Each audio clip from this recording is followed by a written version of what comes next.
Luísa, é uma honra ter você aqui na Janela, é um prazer ter você conosco. Muito bem-vinda. Oi, Norma, Flávia, muito obrigada, prazer é meu. Eu acompanho vocês aí, são batalhadoras, advogadas que lutam por papel para ter uma sociedade mais justa e para a mulher e para ter mais justiça para a mulher também. Muito Com obrigada. certeza. Obrigada a você. Sim, sim. Eu vou começar já contando aqui que um pouquinho antes da gente começar a gravar, a Luísa estava comentando que mulheres sim ajudam mulheres, então não tem um jeito melhor da gente começar essa conversa, assim. Para mim, esse comentário já é uma quebra de paradigma e é o que a Luísa traz, né? E eu vou começar falando disso, Luísa. Minha primeira pergunta já ia nesse sentido de inovação, né? Dizer que mulheres ajudam mulheres é uma quebra, porque durante muito tempo se falou que mulheres não ajudavam mulheres, e a gente acredita exatamente no contrário. Fala um pouco, Luísa, da sua história, dessa sua história de tanta inovação que vai trazendo o DNA de inovação também da Magazine Luiza. Bom, primeiro, o que eu acho importante é a gente entender os paradigmas, né, Flávia e Norma? A gente é muito com crença que nos limitou. Essa crença de muitos anos, e a gente tinha até pessoas que passavam para frente, mulher não é amiga de mulher, toma cuidado. Mulher compete com mulher, toma cuidado. Quando a gente começou o Grupo Mulheres do Brasil, a gente quebrou isso, não é nem na prática. Então, quando eu comecei, a Norma falou: ai, que delícia estar com você, te acompanho. E eu recebo tanto isso das mulheres, assim, é tanta energia, é tanto amor que coloca, tanto, ai, que bom que você deu certo, que bom que você está dando certo. Então, assim, essa é uma quebra que a gente tem. Mulher é amiga de mulher? Sim. Isso Com que eu acho que a certeza. gente deve trabalhar e que eu trabalhei muito tempo. Bom, falando, eu acho que duas coisas vão precisar nessa era digital, que agora a pandemia acelerou, que é a inovação e relacionamento. Essas duas coisas eu já falava antes e melhorou. Inovação, como é que você tem? Quando você tem uma cabeça pronta para o novo. A gente tem muito medo do novo. Eu também não tenho medo, tenho, mas eu digo que eu sou inacabada, Flávia. Eu estou sempre aberta para o novo. Eu não consigo nem mudar o de ontem para hoje, porque eu falo, nossa, ontem já passou, eu estou aberta para o hoje. Então, eu desde menina, eu tenho uma cabeça de pensar fora da caixa, eu acho assim, e de Que é equações. fundamental, né? Eu acho que não tendo, Norma, não tendo a saúde, você tudo vence se você quiser, se você se determinar. Olha vocês aí, a gente vence agora, tudo na vida tem seu preço. Se você ficar em casa, você tem seu preço, se você não se aventurar, você tem seu preço, se você aventurar, você tem outro. Não tem nenhuma coisa na vida que você não paga o preço. E aí você tem que. Eu resolvi sempre, desde menina, pagar o preço por estar. Aliás, eu acho que eu nasci com igualdade social, de não gostar de discriminação. Minha mãe falava assim, pequena no colégio: para de discutir no colégio, franqueza demais é falta de educação. Então, eu acho que eu tive inovação, gente, pensar fora da caixa, fazer diferente o que você está fazendo. E com essa, o que é o digital? O digital não é uma tecnologia, ele não é um software, um hardware, um aplicativo. Ele é um jeito de gestão, ele é uma forma de gestão. E o que é isso? É você ser simples, que não é você ser simples não quer dizer que você é simplório, é você ir direto na coisa, é você não ter medo de errar, errou, redireciona o erro rapidamente, acertou, multiplica. Esse é a era digital que nós estamos vivendo. Nós tivemos uma era industrial que era cheia de OM, de processos, de metodologia que ficava nas gavetas. Hoje não. A metodologia é fazer acontecer, experimenta, vai para a É ponta. verdade. Não deu Muito bom. certo. Então, assim, eu recebo muita elogio, muita devolução. Mas um dos que mais a vida me oferece muito, eu sou muito grata a isso. Mas um dos mais marcantes é o nosso diretor de tecnologia, que tem 37 anos, é um gênio. Há uns 2, 3 anos ele virou e falou: Luísa, você nasceu em época errada, você é uma startup. Você... É verdade. Tirei todas as paredes da empresa, salas, Ninguém entendia nada. Tirei aquele organograma cheio de 91, que era bonito ter sala, né?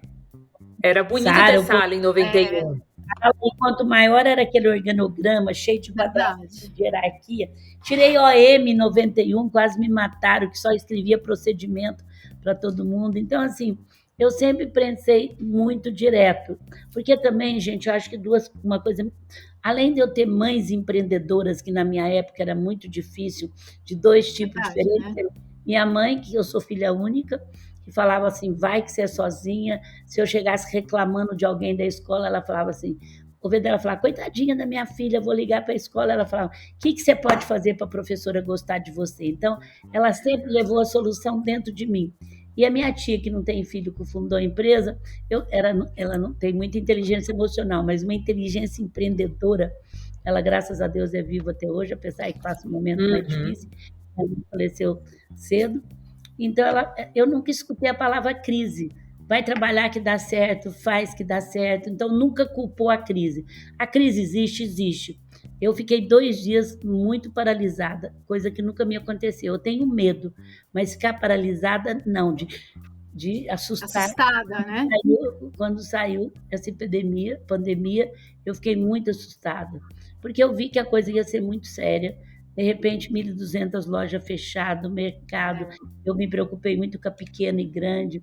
Mas daí um pouco, quando você começa a fazer, a agir, você continua com medo, mas você enfrenta o medo no fazer acontecer. É diferente do pânico, né? Porque muitas vezes as pessoas não conseguiam nem levantar do sofá de tão pânico. É difícil. Às vezes paralisa algumas pessoas, né? Não pode. Não pode paralisar, né? Tem que sair fazendo. Paralisar até paralisa, mas você sai delas fazendo. Então, uma das coisas importantes é que eu assumi, por exemplo, não demita. E aí o pessoal falou, Luísa, você está ficando doida, onde vai acontecer? O Magazine Luiza trabalhou tão bem, criamos o parceiro Magalu, que entrou tanta gente, fez bem para tanta gente, para nós, que nós não só não demitimos, como admitimos 4.500 pessoas. Olha que beleza. Então, o que eu quero dizer com isso é você ter coragem de errar, acertar, redirecionar, mas fazer acontecer. A startup é isso. Tira os planos do papel e começa. Quanta gente... Então, o que eu tenho para te falar é isso. Eu sempre tive uma cabeça, Flavinha, muito de fazer. Que demais. Eu também sou dessas, viu? Já gosto de fazer isso? Também. Muito bom. Fazer. Fazendo que as coisas se resolvem, né? Não fazer com problema. Verdade. Como eu estava te falando, né, eu participo do Jurídico de Saias, que é um grupo de advogadas corporativas que lutam pela igualdade de gênero. E a gente se ajuda o tempo todo. Que foi idealizado pela Josi Jardim, hoje é liderado pela Juliana Kakimoto. A Josi é maravilhosa também, outra que me inspira muito. E a gente acredita muito no poder de um grupo forte. E assim, o Jurídico de Saias tem sido um grupo muito forte no mercado jurídico, né? E você defende, né, organizações da sociedade civil como fator essencial para a transformação do país. Eu queria que você falasse um pouquinho disso e também falasse um pouco mais do Grupo Mulheres do Brasil. A gente até faz umas parcerias juntos aí com o Jurídico de Saias e tal. Contar um pouquinho do que é o grupo. Se você estudar um pouco a história das transformações dos países, né? Eu sei que vocês são muito cultas nisso, você vai ver que as grandes transformações não é melhorar um pouquinho, é mudar o que está fazendo, nasceu de uma sociedade civil organizada. Você sozinha não faz nada. Então, há 8 anos e meio atrás, eu sempre fui muito brasileira. O Magazine Luiza canta o hino nacional há 23 anos. Meus filhos conheceram o Brasil. Toda semana, né? Pelo que eu vi. Toda segunda. Agora é digitalmente, mas nós já estamos voltando fisicamente um pouco. Então, assim, eu sempre tive muita tristeza de ver uma coisa boa, alguém falar, nem parece que é no Brasil. Então, assim, é uma coisa muito forte para mim isso. Eu sempre falo, puxa, primeiro eu quero dar exemplo aqui dentro do Magazine, tendo cidadã, tendo consciência cidadã. Por que uma empresa cresce, as pessoas não podem ser elas mesmas? Por que uma pessoa... Então, a gente tem, há 23 anos, Flávia, nós somos a melhor empresa para se trabalhar, comprando mais de 30 empresas. Porque quando você compra, é difícil você fazer isso. Então, quando eu passei para o Marcelo Silva, que não foi para o Frederico, eu tive mais tempo de fazer outras coisas do que não ficar na operação. Tipo, de 30 anos na operação, entre muita coisa, e depois ser presidente. Hoje é do Frederico, meu filho, mas que por acaso ele é meu filho, eu nunca falei para ele trabalhar no Magazine, e muito menos para ele ser presidente de nada, porque eu acho, primeiro, que você não pode ter expectativa de filho. O que a gente falava era exemplo de, das pessoas ser generosas, das pessoas trocar de papel, de ter empatia. Quando você ensina, através da sua atitude, empatia, o que é isso? É trocar de papel no mundo do outro, é numa pessoa que trabalha dentro da sua casa, ele entender que ela não tem a mesma condições de oportunidades que ele teve ou as pessoas têm. Eu acho que isso é o que a gente mais bateu e ensina, e graças a Deus meus 3 filhos são. Então, assim, eu sempre pensei, e as coisas, quando você pensa positivo, elas vão acontecendo. Eu tenho certeza que para vocês também aí. Parece que Verdade. o universo conspira. A gente foi convidado para ir para Brasília, há 8 anos e meio atrás, para discutir sobre mulheres no negócio. Eu conhecia 3, 4 mulheres só, presidente de empresa, Tieco, a Sônia. Eu falei, eu não posso ficar só nesse grupo. Aí eu usei o Sebrae, a Endeavor, para mim ser mulheres do Brasil inteiro, que tivesse pequenos, grandes, fosse presidente. E por intuição, eu levei as 2 meninas de Paraisópolis, líderes, que nem empreendedora era, mas era líder, eu não posso te falar por quê. E a gente reuniu no hotel 2 horas antes, até para se conhecer. E deu tanta cola que quando a gente saiu da reunião, no governo, eles quiseram montar o Mulheres do Brasil. Eu sou caótica, eu crio caos depois que eu ponho a ordem. Meu tipo de gestão é esse. Então, eu sempre sei o que eu não quero e sei aonde eu quero chegar, mas o como todo mundo vai fazendo. Fica meio caos. No começo, o povo morre, porque eles gostam daqueles planejamentos estratégicos muito certinho. Eu não acredito muito nisso. Então, a gente começou de 40, de repente a gente tinha 50, de repente surgiu uma casa, e a gente tinha já os inegociáveis, que não pode acontecer. O resto pode fazer, a gente é totalmente superpartidária. Em nome do Grupo Mulheres do Brasil, ninguém pode escrever nada a favor nem contra nenhuma atitude política. Você pode, desde que você não ponha hashtag Grupo Mulheres do Brasil, ou que você não fala. As suas redes sociais sozinha, você faz o que você quer. Mas se você assinar qualquer coisa do grupo, você já não pode fazer, porque a gente é proibido. Regras. A gente não inventa a roda, a gente apoia, por exemplo, nós não vamos inventar outra justiça de saia, né? Como que é a justiça de saia, né? Se a gente tiver Jurídico de saias. Jurídico de saia, se amanhã você tiver uma lei, a gente vai te apoiar. Por que nós vamos inventar outra? Então, a gente agrega todos a mesma coisa em violência, a mesma coisa em educação. Então, a gente agrega. Então, a gente não inventa a roda, a gente agrega os que já existem. Nós não somos contra os homens, mas somos a favor da mulher. E a gente tem uma coisa que foi muito importante.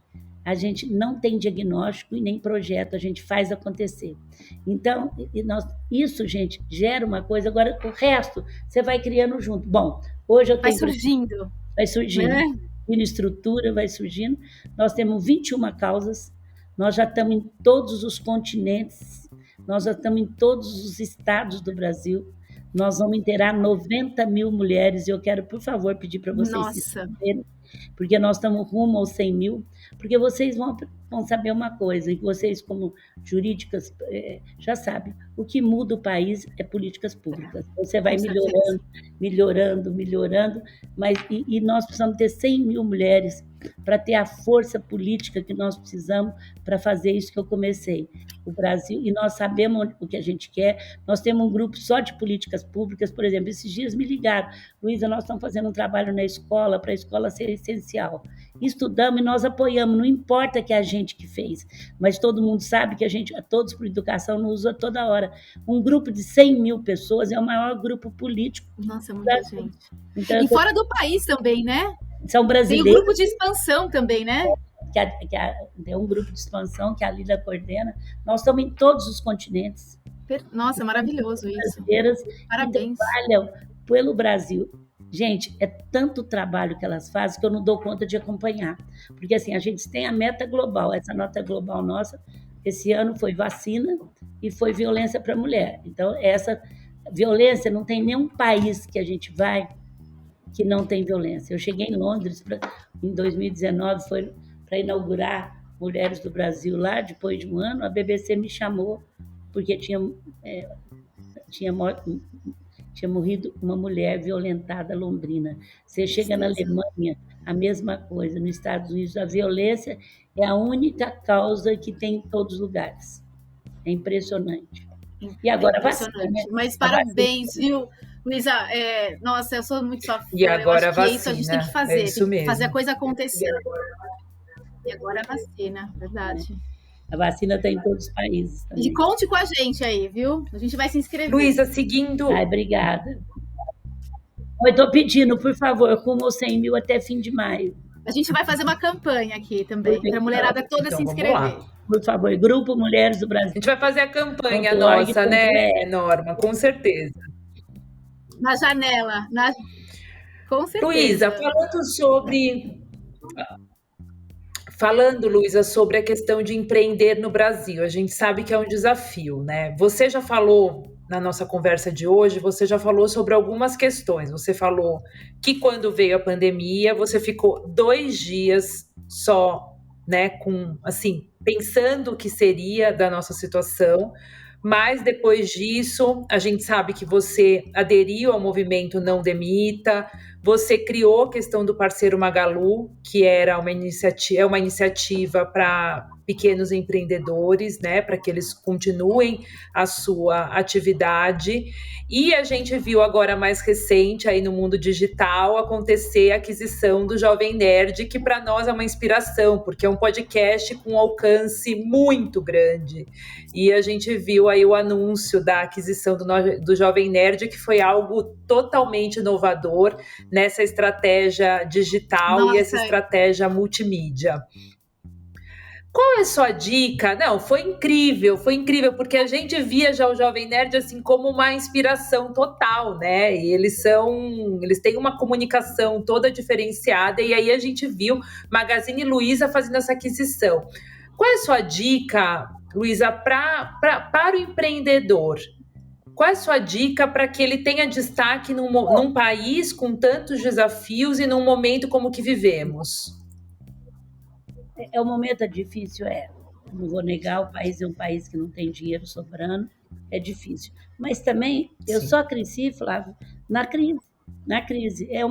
É um país de oportunidade, gente, é um país que não tem frio de morrer, que você fica precisando dormir, não tem neve de morrer, é um país que tem um poder econômico muito grande. Agora, a gente tem que vencer a burocracia, os altos e baixos, que a gente entra um governo, faz tudo de novo, entra outro, e não é por mal deles, é o nosso sistema aqui.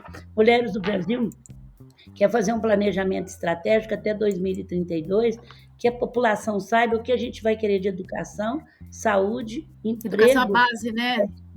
Não, emprego e habitação.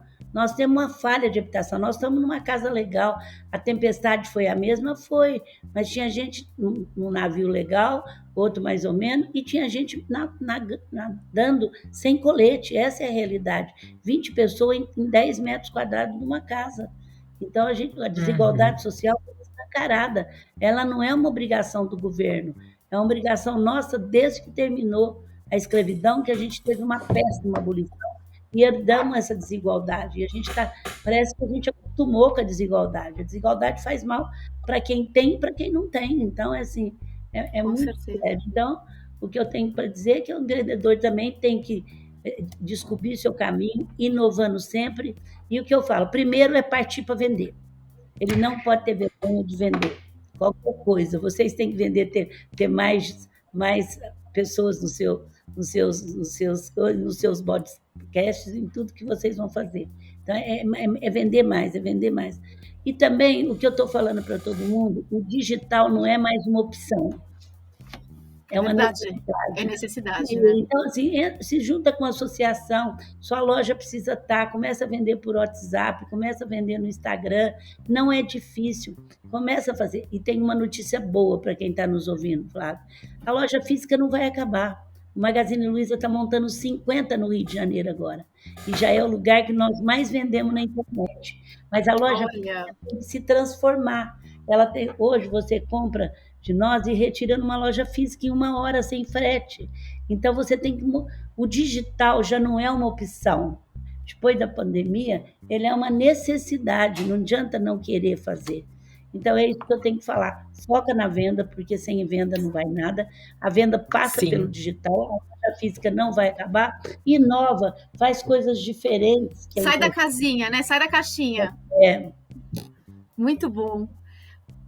Luísa, o Na Janela, ele quer ser ponte de temas importantes, né? A gente acredita que a gente tem que falar muito de diversidade e inclusão, que é a chave para a mudança no mundo. A gente já tem podcast que já falamos sobre racismo, equidade de gênero, inclusão de deficientes, LGBT+, e nós acreditamos muito aqui que o sistema de cotas para compensar esses anos de desigualdade é fundamental. Então, eu queria que você falasse um pouquinho disso, sobre esse assunto, e também nos pontuasse algumas ações que você entende que são necessárias para que acelere o número de mulheres em cargos de lideranças e conselhos. bom, vamos falar de cotas. Eu comecei a falar de cotas, acho que faz 10 anos, não tinha nenhum grupo, eu quase apanhava das próprias mulheres. Meritocracia, meritocracia, a palavra que eu mais escutava. Bom, por que eu passei a defender cotas? Porque eu sempre fui uma pessoa muito voltada para a área humana. Assim, sempre. Eu nunca tive um departamento pessoal, mesmo quando eu era pequena. Eu sempre tive uma pessoa de RH. Eu me achava, Flávia, Norma, a tal de RH. Eu achava que, assim, já estava entre as 10 melhores empresas para se trabalhar no Brasil, isso há 10 anos atrás. Até que saiu cota para deficiente. Quando saiu, eu nunca tinha visto deficiente. Eu falei, Luiz Helena, você que se diz a tal, você que é a melhor empresa para se trabalhar, nunca olhou deficiente, então você tem que estudar que isso é cota. Por que a cota mexeu tanto? E aí eu percebi que cota é um processo transitório para acertar uma desigualdade. nossa, até sim, É perfeito, verdade, com perfeito. certeza. Então, assim, eu parti, porque eu sou uma pessoa que eu me abro para escutar o que eu não quero ouvir. Então, assim, eu falo, a empresa já era melhor. Então, eu passei a defender cota violentamente em tudo quanto é lugar, antes do Grupo Mulheres do Brasil. Então, eu não vejo outra forma de você diminuir a desigualdade. Aí nós começamos a ter cota. O Marcelo era o nosso CEO, fez um trabalho belíssimo. Hoje não precisa mais de cota. Mas no começo é assim, ninguém quer trabalhar, isso é um absurdo, vai forçar, as pessoas não precisam disso, tem que ser meritocracia. Tá bom, vamos falar de meritocracia? Vamos. Até pouco tempo atrás, quando começou, há 2, 3 anos atrás, ninguém lembrava de pôr uma mulher no conselho. Ninguém É lembrava. verdade. Falava que não tinha, que não achava, que não tinha. Esse ano, a Goldman Sachs, o ano passado, falou que só ia abrir a IPO se tivesse na Europa e nos Foi Estados lindo. Unidos uma pessoa. Vocês não imaginam, meninas, o que mudou a procura de mulher. Então, assim, o problema É necessário, né? depois de uma cota. Eu só vou abrir a IPO na Europa e nos Estados Unidos se tiver uma mulher no conselho. Então, depois, cota é um processo transitório para acertar uma desigualdade. E não era por mal, eu não estou aqui falando mal dos homens. Não lembra. Por outro lado, a mulher, ela precisa muito. Será que eu estou preparada? Será que eu não estou? A síndrome da impostora. Impostora, daquela que fica por trás. Ou senão ela fala: o que vai virar? Se eu crescer aqui, eu vou largar meus filhos, né? Então, aí eu vou falar duas coisas. Primeiro, que como os homens, se você não der certo, te manda embora. Mas o homem também é assim nos conselhos. Eu sou presidente de conselho, gente. E participo de muitos conselhos. Segundo, eu falo uma coisa de filho, que a minha mãe, muito inteligente e emocional, me ensinou quando tive o primeiro filho. Eu tive 3 em 3 anos e meio trabalhando no balcão, quer dizer, eu era gerente de loja. Uau. Então, não era tão fácil, porque você trabalhava mesmo. Então, é diferente desse escritório bonito, essas coisas todas. A minha mãe, quando eu tive o primeiro filho, falou: minha filha, você está tendo a coisa mais importante da tua vida. Esses dias minha filha me fez uma homenagem das mães e ainda falou: você sempre fala que a única coisa que divide antes e depois uma pessoa é filho. E é verdade, você é a única coisa que te muda profundamente. Você pode separar, casar, e a morte? A morte também, quando você perde pessoas muito queridas, muito perto, você coloca. E ela falou: você é a coisa mais importante, não vai ter mais nada mais importante. Só que não tem receita. Tem mãe que trabalha fora, tem filhos ótimos, tem mãe que fica em casa, tem filhos ótimos, tem mãe que trabalha fora, tem filhos péssimos. Se tivesse receita, você ia largar tudo. Agora, bom senso, muito amor e saiba que é muito importante. Agora, tem uma coisa: não pegue culpa. Ela falou, porque tem uma coisa: se eles for bom, foi Deus que ajudou, e se for ruim, foi porque você trabalhou. Então, não tem expectativa. É isso mesmo, né? Eu nunca peguei uma raiva do filho até hoje, não pego mesmo. Eu tento ser a melhor, mas também não quero ser eu tento dar o melhor de mim, mas não quero ser a melhor mãe. Eu sei que eles vão me confrontar a vida inteira. Então, aí há pouco tempo, Faz parte. há uns 5 anos, um jornal me ligou e falou, Semana das Mães: Luísa, fez uma pesquisa dos meus 3 filhos, nossa, 3 filhos comprometidos, tal, tal. O que você pode falar? Eu levei um susto, que eu nunca esperava isso, porque eu esperava, olha, você é uma boa líder, você trabalha isso, você trabalha. Aí eu pensei e falei: foi Deus que ajudou. Então, assim, porque minha mãe falava: se for bom, Deus Sua que mãe ajudou. já falava isso, né? Sua mãe já falava isso, então, nesse sentido, foi Deus que me ajudou. Então, se foi bom, foi Deus que ajudou. Se foi ruim, é porque você trabalhou. Então, não pegue culpa que você não vai ter que... Perfeito. E, Luísa, você fala também algo dessa questão da culpa que eu gostei muito. Eu vi uma entrevista sua que você falava de medo. E medo está muito perto de muitas vezes culpa, né? Insegurança, dúvida. E você falava exatamente dessa questão assim do medo, de que ele não te resolve muita coisa, né? Não te ajuda em nada. Eu também tenho medo. A primeira coisa que eu faço é tirar a fantasia do medo de dentro. Eu dizer para você assim: olha, Flávia, eu estou com medo. Eu dizer na empresa, isso aí está me metendo medo.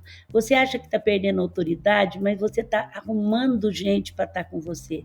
A energia circula diferente. E depois é fazer acontecer. Se você tem medo de uma coisa, eu costumo dizer: enfrenta ela rápido. Eu detesto fazer ginástica, detesto. Eu fiz 14 anos, não me viciei, fiquei 2 anos de sabático, amei meu sabático de não fazer ginástica. Mas é importante. Não, mas isso, peraí, eu vou falar. Eu voltei a fazer, então eu adoro ficar livre. Aí eu levanto cedinho, faço das 6 às 7 para me ficar livre. É isso que eu quero te dizer. Se eu não gosto de uma coisa, aí que eu faço rápido, com disciplina, para ficar livre. Exato. Eu preciso fazer.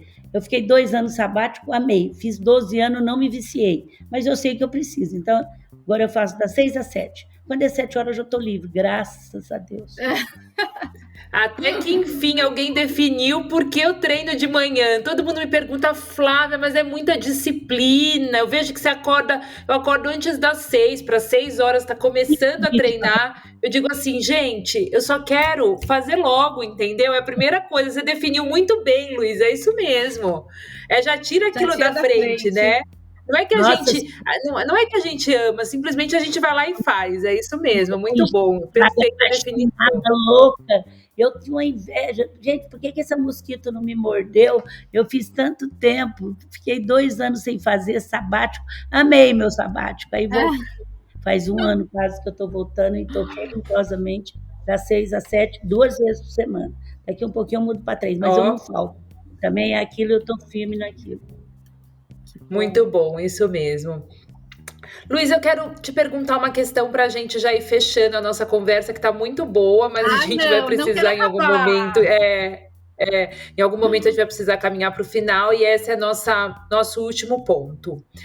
A gente fez uma pesquisa, né? Além de conhecer você, a gente fez uma pesquisa. Eu vi você falar que é uma inconformada, que é da transformação, que é do fazer. Essa questão que a gente acabou de falar agora do medo, eu também tinha te visto falar sobre isso, e te vi muito falar sobre a questão do sonho, né? De sonhar e concretizar. E agora, recentemente, você está super envolvida liderando a questão do Vacina para Todos. Eu gostaria, Luísa, que você falasse um pouco dessa questão do sonho e da concretização dele, de acreditar, pensar uma questão e sair fazendo. Como você falou, você sai fazendo e as coisas vão, de certa maneira, se desorganizando e vão acontecendo. Fala disso para a gente um pouco mais. Bom, Flávia, eu sou de família, da minha época, que eu sou bem mais velha que vocês, que as mulheres já eram empreendedoras, então eu levo essa vantagem. E que é uma empreendedora, que é um papel que hoje se fala tanto, empreendedor, empreendedor. Mas eu defino como empreendedor aquele que busca solução, que não busca, que está sempre buscando solução e que está sempre fazendo. Então, eu venho de uma família onde 4 mulheres já eram empreendedoras. Você tem uma base, eu casei, meu marido faleceu, mas eu ia fazer 46 anos de casado. Na época, pergunta para sua avó, para sua mãe, fazia enxoval desde o primeiro dia que a menina nascia. Eu casei sem ter eu não tinha uma peça de enxoval até no dia do meu casamento. Então, assim, era uma família de mulheres já cabeça grande, né? Pensava rápido. Mas o que eu acho mais importante é assim, se você é empreendedora, você, ao invés de ficar reclamando, buscando culpados, sai fazendo. Quando você faz alguma coisa, agora nessa epidemia, eu falo, gente, ajuda uma pessoa que está passando fome, ajuda o vizinho, faz um bolo, manda para alguém, porque você começa a entrar, a surfar em outras ondas. Se você surfa só na mesma onda e desenvolve uma coisa que é muita gestão moderna, a capacidade fuçativa, mas não é na vida dos outros. Eu sei tudo de novela, eu sei tudo de blogueira, eu sei tudo, não tem vergonha de fazer. Eu sei tudo de canais, eu leio. Assim, eu não tenho vergonha de ficar aprendendo e desenvolvo a capacidade de aprender. Eu acho que a coisa que, se você me perguntar mais, quando alguém começa a falar de varejo perto de mim, durante os 10 minutos é capaz deles falar, nossa, ela não é nada disso que eu pensei. Porque eu falo, me fala, me explica.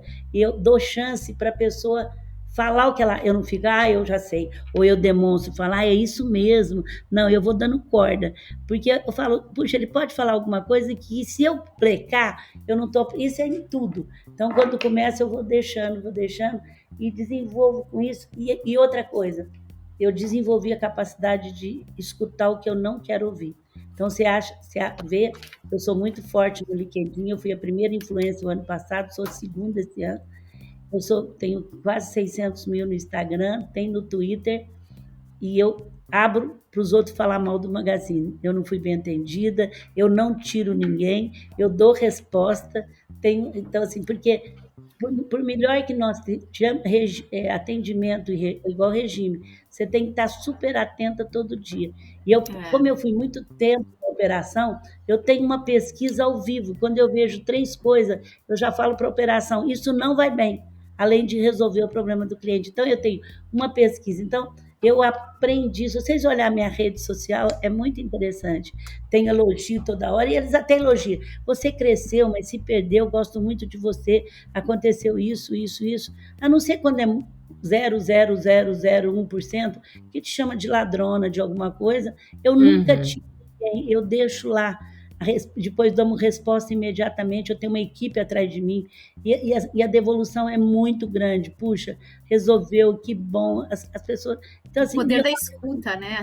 Mas eu aprendo, Norma, com isso. Eu vejo o que a empresa, apesar de estar muito bem, de estar com títulos até no Reclame Aqui, eu vou para o conselho, o pessoal traz, olha, nós ganhamos prata no Reclame Aqui, eu falo, enquanto eu tiver uma pessoa reclamando no meu Instagram, eu não vou ver esse prata de vocês, né? Porque não importa, eu quero que todo mundo... Então, assim, é um processo contínuo. Então, é isso, capacidade de fuçar não na vida dos outros, não ficar fofocando, capacidade de não ficar multiplicando fakes, que eu acho que isso é pior. E os fakes hoje são tão verdadeiros que você multiplica sem saber. Vai na fonte, vai dentro, vai dentro. Pesquisa. Vai nos jornais, os jornais que não estão falando, que tem 100 anos aí, não replica, porque eles são muito verdadeiros, muito verdadeiros. O Alok contou uma história que eu estou contando de fakes. Ele falou que a tia dele falou, não vou tomar vacina por causa disso. Ele falou, gente, mas tem fakes mesmo? Mas ele resolveu pôr um dinossauro, montou o dinossauro virtual e colocou que ele estava com um dinossauro em casa. Ele falou que dinossauro não existe mais. Ele falou assim, que as pessoas falavam, nossa, como que ele come? Nossa, que judiação. As pessoas começaram a acreditar nisso. E ele falou, gente, fakes é muito mais... Aí uma tia ligou e falou assim, os avós dele falou que não ia tomar porque era perigoso. Aí ele falou, deixa eu testar. E ele falou, eu ia até levar a brincadeira pela frente, Luísa, porque a minha tia falou, olha, cuidado com a minha sobrinha aí dentro. É que era mulher. Nossa. Aí ele falou, fakes é muito mais sério. Aí ele começou a trabalhar contra fakes. Então, assim, era tão perfeito tudo que ninguém achava que ele estava mentindo, né? É uma loucura, né? Sim. E assim se constrói, quer dizer, a fake news, na verdade, é uma crueldade, né? Porque você cria alguma besteira e repete e ela começa a tomar cara de verdade. Ele é tão perfeito hoje que antes de você colocar para frente, fuçar nisso, vai num dos jornais tradicional hoje, né, e vê se tem esse assunto. Não tem, é porque não é verdade. Então, assim, Claro. Você me perguntou isso, fuça, mas fuça em coisa para aprender, fuça em coisa, troca, você é do tamanho daquilo que compartilha. É isso. Quer dizer, para frente, né, Luísa? Sempre para frente, né? Para frente, nada de ficar nem... Já é para já e para frente. O povo me chama, o meu slogan, tudo meu, é para já. Você não fala uma coisa para ela que ela te dá serviço para já. Não deu uma ideia dela. Se você chegar com uma ideia, olha, Luísa, por que vocês não fazem isso nas Mulheres do Brasil? Eu falo, então, Norma, vai fazer, pode pegar a coordenação. Eu já passo serviço na hora para quem me dá isso mesmo. Ai, olha, eu tô tão feliz de falar com você, viu? Obrigada, que você continue, sabe, propagando tudo de bom que você faz pelo Brasil, pelo mundo, inspirando tantas mulheres.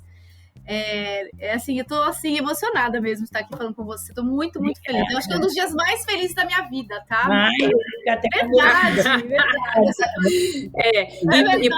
E exemplo pra gente, né, Luísa, como a gente falou, realmente, de alguém que faz, de uma grande empreendedora, dessa questão que você tem da organização da sociedade civil, que eu acredito que a nossa transformação, a transformação do nosso país é realmente por aí, porque a gente não pode ficar esperando apenas, né? Então, que a sociedade civil se organize e essas ações é que vão fazer a diferença. E esse ano, tudo que você tem falado da questão da vacina. Então, a gente só agradece e te parabeniza por todo o seu trabalho. Muito obrigada. Quer deixar uma mensagem final, Luísa? Eu estou deixando muito para esse momento. Eu já usei isso tanto no começo da minha história. Comece fazendo o necessário, depois o possível, e de repente você está fazendo o impossível. Neste momento, você tem que ter foco no que é possível, no que é necessário. De repente, você está fazendo o impossível. Tá bom, gente? Beijo para vocês. Obrigada, Luísa. Que honra. Obrigada de coração, viu? Vamos lá. Obrigada. Esse foi o Na Janela de hoje. Se você gostou desse episódio, compartilhe com seus amigos. Acesse o nosso Instagram, @najanelapodcast, e deixe lá a sua opinião. Até o próximo episódio.